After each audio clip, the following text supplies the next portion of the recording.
Jackie, I start with you. Please tell us your story.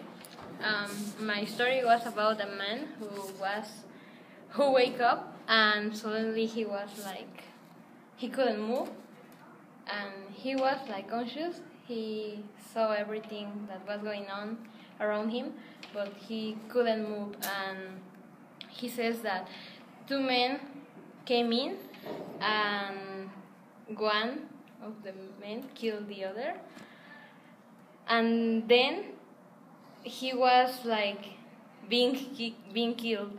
And like the story tell us that the same man, the main character, it was his story about how he was killed, but he saw it like he saw himself being killed, and it was kind of strange. But yeah, that's the story about. Weird. Yeah, I know.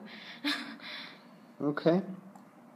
Well, my story is about the expressionless woman, which is a woman came into a hospital with blood all over her shirt, but she didn't say anything, and she just passed away.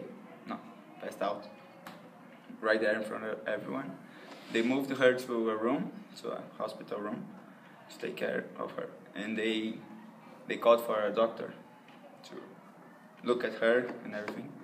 The minute the doctor enters the room, the woman kept with her face, like with no expression, and her mouth was open. So the doctor approached her, and she beat his jugular, but didn't kill him, not at that time, and threw him into the floor, and whispered into his ear that she was God. Then she killed every single one of the doctors that was in the room and went and leave. Okay. Cool. Do you have questions for each other? The name of your story? It's anathema.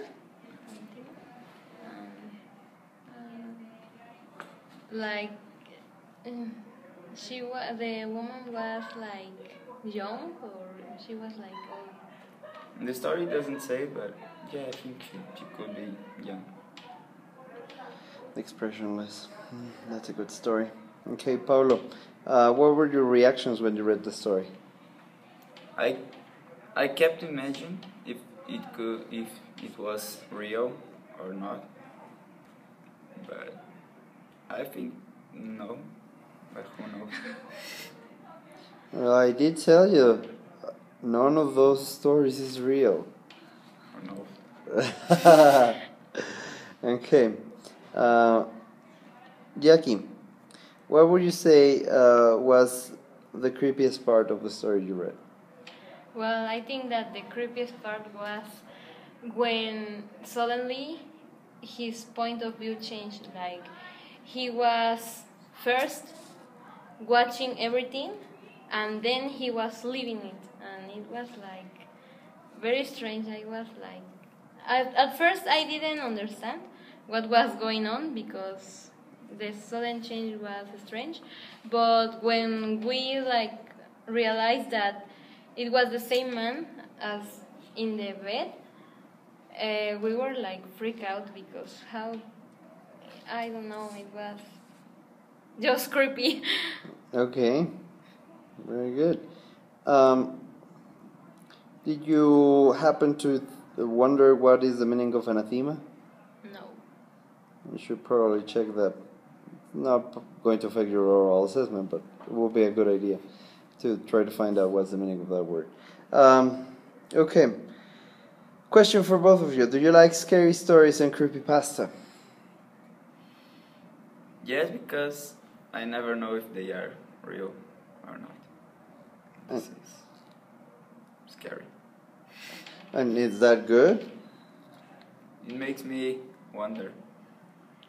No, I don't like them because I don't like that feeling of not knowing if it's real, if it's fiction, if it real happen or not. I don't like that feeling.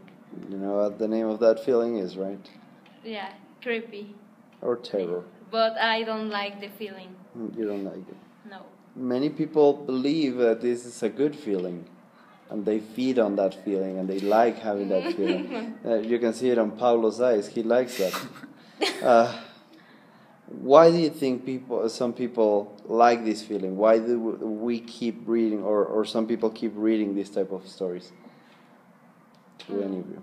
I would say that it makes them feel alive, like they are conscious of what is going on around them.